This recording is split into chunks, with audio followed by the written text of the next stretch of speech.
We going? All right, so we are recording. We're good. We're here. Testing It's 3, 2, 1. Officially our first cybersecurity week of October. We made it. Lots of stuff going on. We're going to be bringing you kind of a special series here, one show a week. So we'll see how this turns out. We have some interesting topics I think we want to cover and kind of follow some of what the industry and the CISA are saying. And yes, I think this week we're going to kind of cover just general cybersecurity hygiene, being cyber smart and things like that. So I don't know, Brian, maybe start with you. Like, what does kind of be cyber smart, maybe mean to you and like from your perspective? Yeah, definitely. So really tying that back into the Cybersecurity Awareness Month that the National Cybersecurity Alliance is running. It's been there for 18 years now. And so it's a collaboration between the government and the private sector.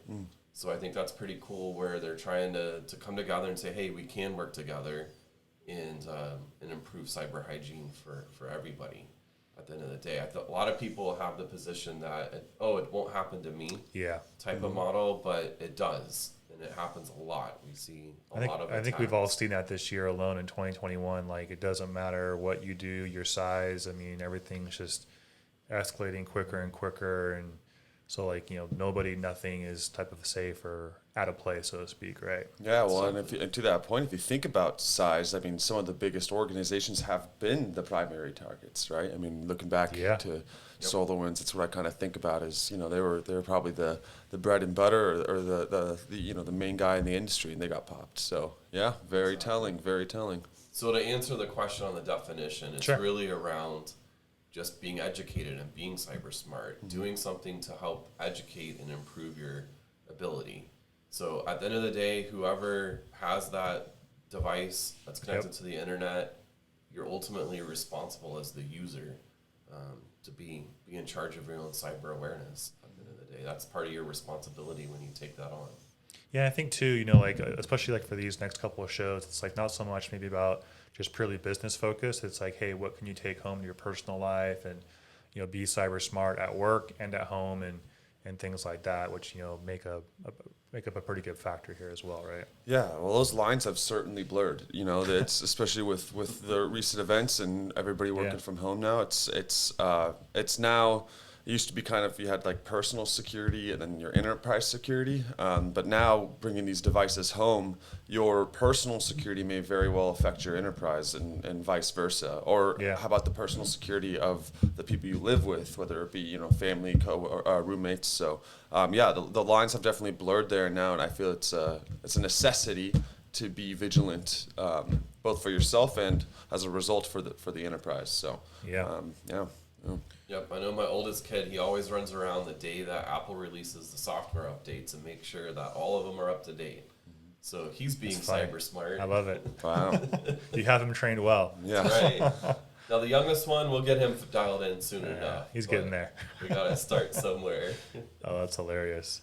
So I think we kind of have like a few maybe tips and tricks we want to kind of talk about just in general. I think, one is, we talk about a lot on this show, but it's still relevant and, it's not going to go away anytime soon. It's really, MFA, multi-factor authentication.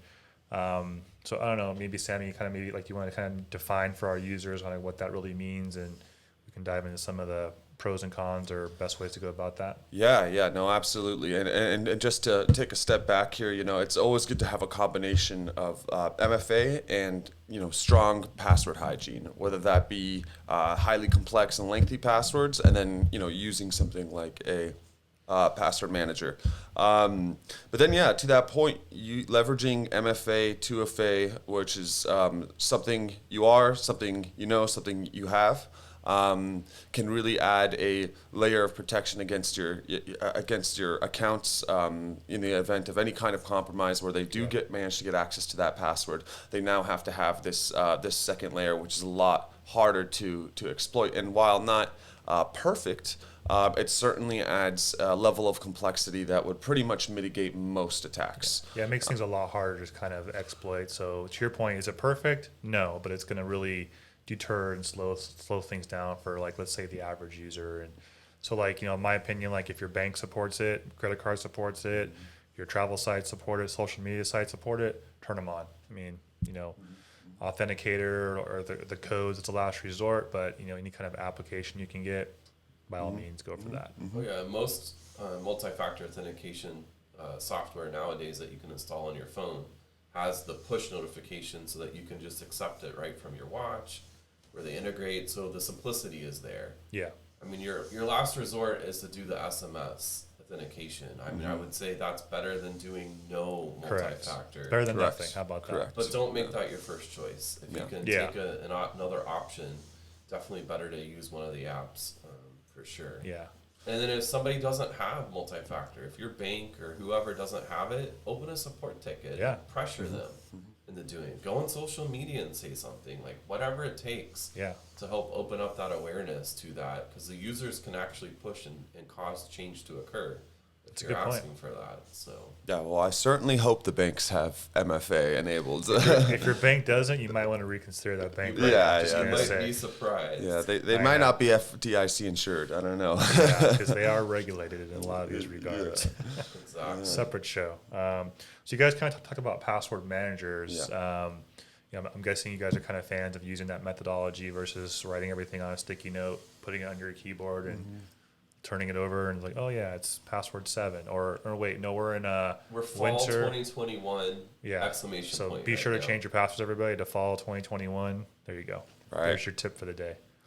Yeah, well, it's certainly not a silver bullet solution. It definitely helps as opposed to using something like writing it on sticky notes or keeping them all somewhere physical. Yeah. Unless that's all on like metal and you buried that in the ground somewhere and that's how you access it every time. But Sounds really complicated. But I like it. but it's still important to remember the management of the password manager itself. So like we were just mentioning, Yeah. 2FA on the master password, right?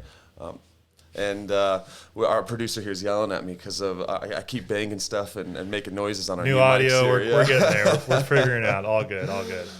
and so you still have to recycle. You still recycle your passwords, or not recycle. You should still set new passwords every so often. You should still use highly complex ones that can help with that, as they often generate those complex passwords. But don't forget the management of the manager itself. Yeah, so what you're saying is don't have all these awesome passwords inside the manager and then like password 1 as your master password. Right. Yeah. Yeah. Well, that's one reason I like a password manager, Yeah. because they oftentimes have the auto generators. You can set the complexity requirements inside of it and have the 14 Yep. to 16 character passwords or 20 or whatever most sites will take nowadays. And then you can rotate them as well with a lot of the password managers. And That's there's true. a ton of free ones. Almost every single common browser nowadays has one built in already.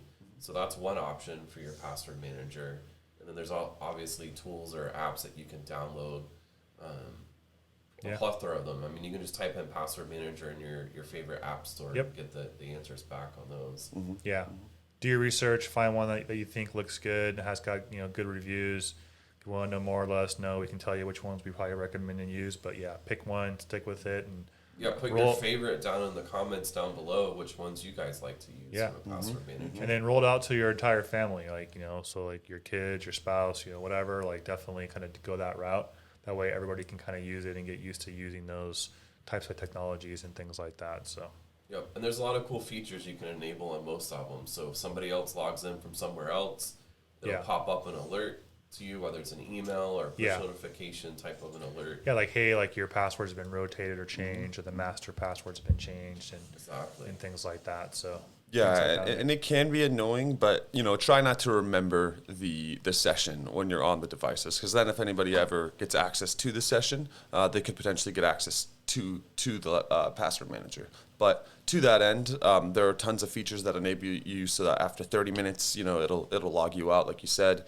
Has IP logging. So yes, definitely recommend using these for management. So let me ask you guys, I know, Brian, you use Apple, so like biometrics, are you kind of a fan of using that if you have it on your phone, or Face ID, things like that? I love using Face ID. It's one less thing to have to do. And then now that they have the ability, if you have a mask on in the times that we're in and you have your Apple Watch nearby, it can auto unlock. And then there's also that emergency button that you can hit, like lock it back. So like if your kid got your phone or something else or whatever, you can still lock it back as long as you're within range. Yeah. So there's a lot of extra safety features built into all those things. I mean, sure, they had the picture of somebody and were able to get it unlocked, Yeah. etc. But they put a lot of safeguards in place. If you haven't opened it or unlocked it within 24 hours, you're required to put the PIN code in Yeah. at least one time. So there's a lot of things in place that Or help after a with that. reboot and things like that, right? So, Exactly.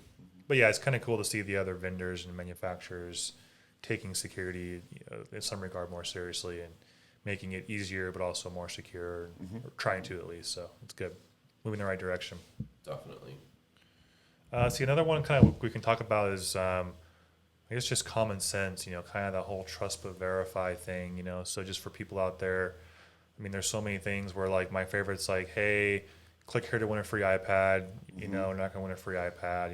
I just want the $10 Starbucks There card. you go. What's wrong Yeah. with that? Yeah. So gathering information, harvesting all those credentials, and downloading what you think is a file, and I don't know, just kind of things like it's that trust but verify mentality, and be very vigilant about what you download now and what you think you're pulling, and certain websites and tracking you, and just be kind of hyper vigilant in what you do online, and mixing and matching and things to that regard, right? It's that still trust but verify mentality, I think, is really key for where we're at.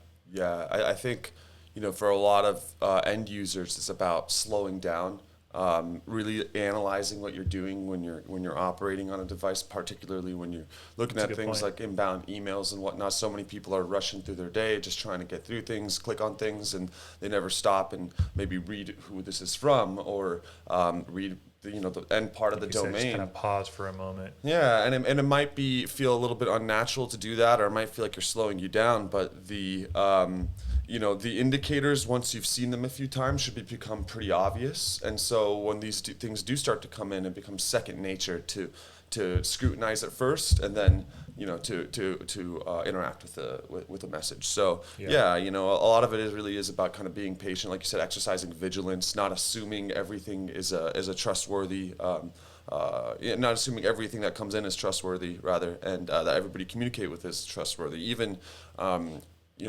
it's possible for people within your organization to get compromised, and knowing what these standard operating procedures can help you avoid situations where you might get compromised. Yeah. Yeah, a whole trust but verify type of model. So following on your point on being rushed, if you get an email from your bank, don't click the link. Go to the bank's website Bingo. That's a great directly point. without clicking the link. Log in, go to their messages center, because that's where the message would really be. And 9 times out of 10, there's probably nothing there. So Yeah. they were trying to get you to click the link and get phished. Another example, I had somebody call me, I don't know, maybe 3-4 weeks ago now, and claimed to be a financial advisor, said that, oh, we want to do a tune-up check with you, and this line's being recorded, and they said all the right things. Right. And I'm like, okay, well, it's a red flag, because one, I'm not going to talk to you about any of this, because you called me, I didn't Right. call you, and I know you can spoof phone numbers. And so I looked the person up, found them on LinkedIn, actually, and started quizzing them about some of their history to Nice. understand if it really was them or not. And then at that point, I disconnected the call. I called back into the main number direct without clicking the link to call back Yep. to them. And then you punch into the directory or whatever, Yeah. and you got reconnected to the guy. So it was a legitimate call once I called back to that Yeah. phone tree. Interesting. But he was like, that's cool. Like, he was very appreciative of me taking it serious. Yeah, it's the trust but verify mentality, right? Exactly. Yeah, stuff like that I think is very important. And I mean, the other one too, I think that's interesting nowadays people are doing is more about, hey, who's developed the app, what are the privacy settings. And I think we've had so many things in the news about this that people are actually taking the time to like read this, like, hey, does this app really need to track my location all the time or access to my camera? I don't think so. Deny, right? So checking Well, your read what it says, though. well, yeah, you can't just scroll asks- through it. It asks, and there it says, ask not to track. Doesn't mean it's not going That's to true. do it. It just says, ask the That's a good point. application not to do it. So it's all, you got to watch the words, too, a little bit. Yeah, but at least people are like thinking about it now versus just blindly like, yeah, accept all, allow all, Exactly. whatever. Yeah. Well, I think there was this misconception, like, oh, it's on the App Store, it must be safe, but this is is being exploited by nation states to track certain individuals. It's also being used by certain malicious actors to deploy malware and ransomware onto different victims. So yeah, just because it's in the App Store doesn't mean that it doesn't have the ability to compromise your privacy. And especially nowadays, there are so many innocuous trackers that they put into these things. You may think, oh, I'm only giving it access to my to my photos, but it's then spidering metadata from those photos that are building some kind of profile about you. So, it's you kind of have to scrutinize at every level, both at like the individual level and then also the vendors themselves, because even the vendors could be compromised unintentionally. So yeah, it's something to consider. Yeah, that's a good point. I think a lot of people don't realize sometimes like MetaTagging and metadata and like, what do you mean? Like, you can tell where I was by my picture. Like, well, yeah, it tracks everything when you take that. Like, how do you think Apple knows? Like, hey, here's your photos from Hawaii when you went 3 years ago at this location. You're like, well, I didn't tell I was there, but the phone knows. You take that picture, it records the geo coordinates right there into the metadata. And those things can be used as social engineering and other type of attack vectors. So it's just, again, be mindful to what you do online and what you share. And yeah, you post that. Be cyber smart. Picture up on Facebook. How do they know where that picture was? You're back at home and you did it. It looked it up. It's right there in the metadata. Yeah. Or Instagram or whatever. It gives that suggestion back and says, "Oh, you were at the zoo." Yeah. And that's how it's picking that up. So. Yeah, exactly.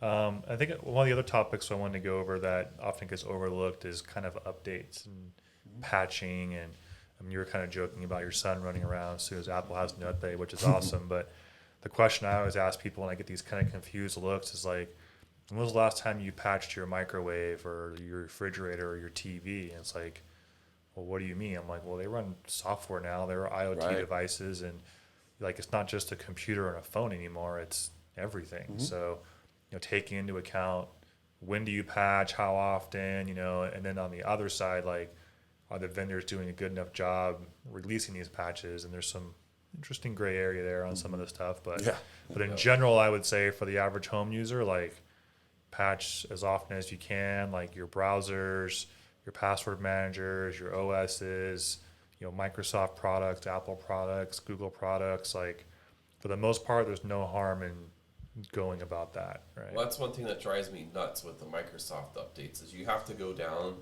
and go into the settings to say update other software by Microsoft, which would include like the Office suite and all the things that they have. Like, that box should be an opt-out box, not an opt-in box, in my opinion. Just force the updates across. Exactly. And by the way, most people don't know that doesn't update the applications on the actual, your actual machine itself. So if you have, all those third-party apps. Exactly. I mean, those, like, say, like Adobe or your printers or things like that. Yeah. Well, that's a good reason to go to the respective app store and actually download it, because they will push the updates down for you from those app stores. So even in Windows 10, you can go and download it from the Windows store, if you will, and then get the updates pushed that way, or turn on automatic updates. In Adobe, there's a checkbox under usually like help about or whatever to get it auto updated.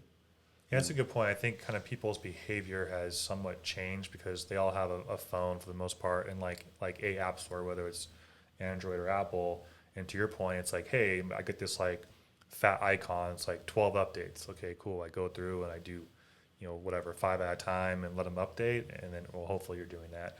And then, but on a PC or a Mac, like, the process is a bit different. So people probably often forget, like, okay, update my software, and then, like you said, the app itself and things like that. So just being kind of vigilant in doing that. But, other devices, I mean, it's not like you can go to your TV and say, like, update.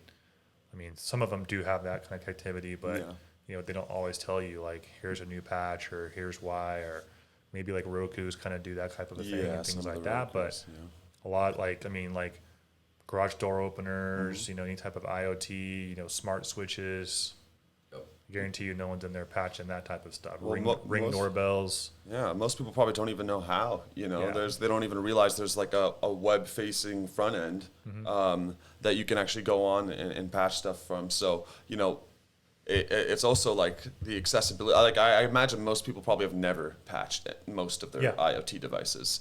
But like to your point, you know, maybe with Roku because they have like the front end you can see. But like how do you know how to patch a fridge if you're a standard user? Yep. You know what I mean? You wouldn't know to go on Google and type in the IP address of the. You didn't even know your fridge had an IP address, right? And so that's or open ports. So it's crazy to think about that. You know. And I think maybe that's where the gap is for users. So I think as users get more advanced, more technical, and as vendors start to create better products, like, you know, maybe there will be a way to patch it through the ice, you know, the ice maker or whatever, and you can update it that way. But you can plug the USB drive into it. Yeah. You mean the one you found in the actual parking lot by your car, right? Yes. Yeah. That one. One that says like totally safe. It's cool. Plug it in. Yeah. Okay. Yeah, but there can be some fatigue. You know, I understand, you know, patch fatigue is a real thing. It's a real thing in the industry. And so I imagine for end users, it would still be a real thing. So a lot of it is also about like, as we know, a lot of this, like what's the best way to reduce your vulnerabilities? Well, reduce the scope, right? Reduce the amount of devices that you have that open up threats and risk. And so even as home users, it's like, do you need this app? Do you need this device? Maybe that minimization could help with that fatigue. Does it need these settings or these permissions? And Definitely. So another challenge in IoT is the end of life or end of support for devices. Yeah. And so I had bought a camera and I don't know, like not even 18 months later, it became obsolete. And they stopped supporting the software updates on it. It really irritated me. So I'm like, well, how many vulnerabilities are going to be out there? So I ended up recycling that camera at one of those little recycling events and had to buy but this caused me to buy a different brand. So I went and did my research this time more name to brand make sure I'm not going to get this issue as rapid. But that comes back to the refrigerators and dishwashers. How long are the manufacturers going to keep supplying updates to those devices? Like, is it a 5-year term? Is it a 10-year term? These are great questions to ask. Right? Yeah, cars. Like, they all have those systems built in now. How long is that manufacturer going to update those systems as well? And then can you breach across that info system into the car and make changes to settings and do different things? A lot of people don't realize, like the OnStar systems as an example, if you pay for the service, they can disable that car remotely. And people don't realize that's a feature or an option in most of those. So that can be hacked. They tout it as a safety feature, like, hey, my car's stolen, the cops can turn it off. That's great, but it also means the reverse can happen. Like, you're driving and someone could maliciously literally turn the car off. Like, that's not terrifying. So what you're saying is don't get a Tesla. I didn't say that. Go buy an old car with a manual transmission. There you go. Stick with that. Analog. Yeah. But no, that's a lot of good stuff there with keeping everything up to date, etc. And you know, I think I kind of alluded earlier, but a lot of people will say that, oh, I'm not going to be a target to the hackers. Like, go to your junk mail. If you haven't looked in there, and you are a target. Everyone's a target, flat out. So, yeah. And then there's the stories, too, about the people that do the wire transfers when they buy their house, and it goes to the wrong person because they got intercepted in the middle of it, and the money's gone. Yeah. And they don't get the house because it doesn't close. Yeah, exactly. I mean, like that's still hugely relevant. You know, business email compromise. I think we're going to do a show just on phishing and kind of BEC and kind of pull that apart a little bit, but it's still extremely relevant and the workflows but yeah. So I think to kind of summarize everything, you know, it's just be aware, be mindful. I like your note about kind of be slowing down a little bit. You know, I think we're in this kind of crazy, fast paced. Everyone's working from home. The lines of work and personal are kind of blended and working crazy hours and just kind of. I know we all want to clear our inboxes out. I don't. I have millions of unread emails. I don't get to them all. But like for most people, have that anxiety almost of like, gotta click every email or read every email. And it's like, dial it back a little bit. You know, trust but verify, and be smart about your password. To be aware of like what you should be patching, at least your main personal devices, and maybe like your kind of core.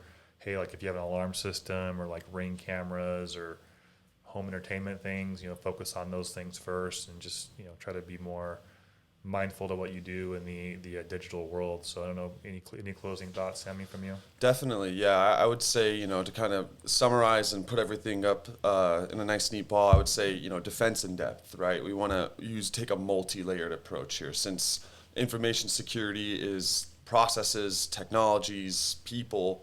You need to protect every layer of this. So, we talked about MFA. Do that and a password manager. Do that and patch. Do that and have antivirus. Because if one of these controls fails, you have all these other controls that are going to hopefully be your saving grace. So, it's about taking a kind of multi-layered approach. Like you said, slow down, really have an attention to detail essentially, and things are much more obvious, right? Usually, it's the impatience or just the lack of consciousness that gets you caught. So, definitely. Well, the one thing I would add on in closing is make sure you back up your data in a secure method. So I know Apple has a solution, you can pop in a drive and it's encrypted, and then you can run the backup. But the key part is you disconnect it. Keep it offline. Right? Yeah. So keep it offline and kind of pushed away. And it's what I personally do bury it from that standpoint. And then there's cloud backup options. So all of my critical data is backed up to at least 2 different clouds. I don't trust one particular cloud. I love it. In any case, right? All those precious pictures of my children, now that we don't print 35 millimeter photos anymore and have your little 4x6s everywhere, put them in 2 different clouds, because a mistake could happen. The sync software could go rogue and delete everything by mistake, and then your data's gone. Or they have an outage and all that type of stuff. So anyways, longer story longer, to back up your data. That's the one thing I would add to That's that a good one too. Cool. Mm-hmm. All right, guys. Well, thanks for joining, and thanks to our viewers and subscribers. So again, this is our first week for Cybersecurity Month. So hit the subscribe button. We're gonna have a couple more shows, specialty one-off ones, and take care. Thanks. Thanks, guys.